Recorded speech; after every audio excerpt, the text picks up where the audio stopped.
Today, at its latest press event, Microsoft announced some new additions to the Surface family, including what it's calling its most powerful laptop yet in the Surface Laptop Studio 2. Now, as someone who's been daily driving the original model for the past few years, there's not a ton changing, especially on its exterior design, but there is just enough new features and a much-needed spec bump to make this new edition a pretty exciting upgrade.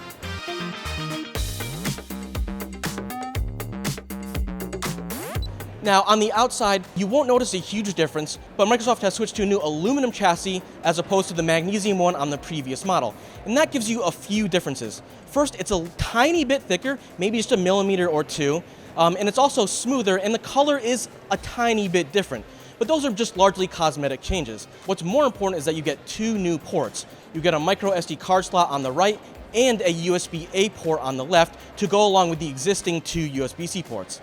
That's a really big deal because as someone who frequently transfers photos and videos from my camera to my laptop, it's really nice just being able to throw an SD card into the laptop directly instead of needing a dongle or an adapter. And same goes for that USB-A port. All that means is that when you're traveling, you can basically get away with not carrying around any dongles at all, which is just really nice if you want to travel light. As before, you still get that innovative tilting screen that can tilt down into an easel mode, and there's still a nice little ridge along the bottom of the machine, which holds the Surface Slim Pen 2 magnetically, and it charges while you're not using it, which is always really handy.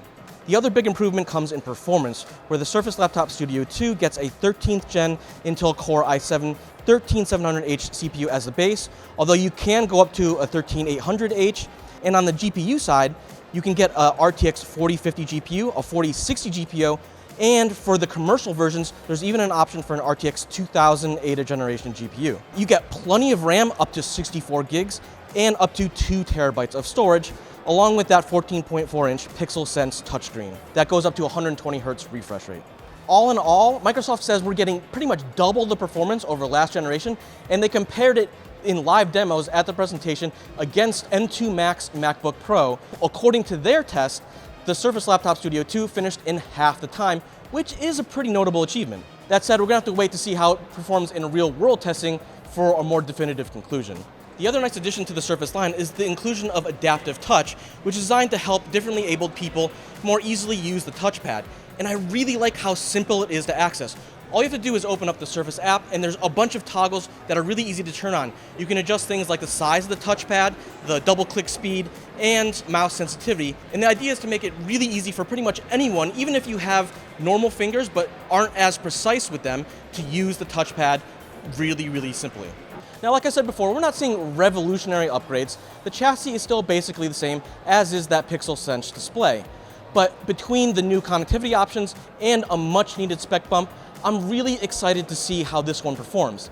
In a way, this is really the ultimate jack-of-all-trades, maybe master-of-none system, but it can do a lot of everything. It's got up to an RTX 4060 GPU for all your video editing and maybe a little game playing too. It's got a nice display and a really interesting form factor that isn't really available on any other of its competitors. Of course, the one downside is that for a 14-inch system, it still is a bit on the pricey side, starting at $2,000. But hopefully we'll find out more when we have a chance to check this thing out in more depth before it goes on sale on October 3rd. But that's it for today here at Microsoft. For more news, videos, and reviews, as always, don't forget to comment, like, and subscribe for more videos real soon.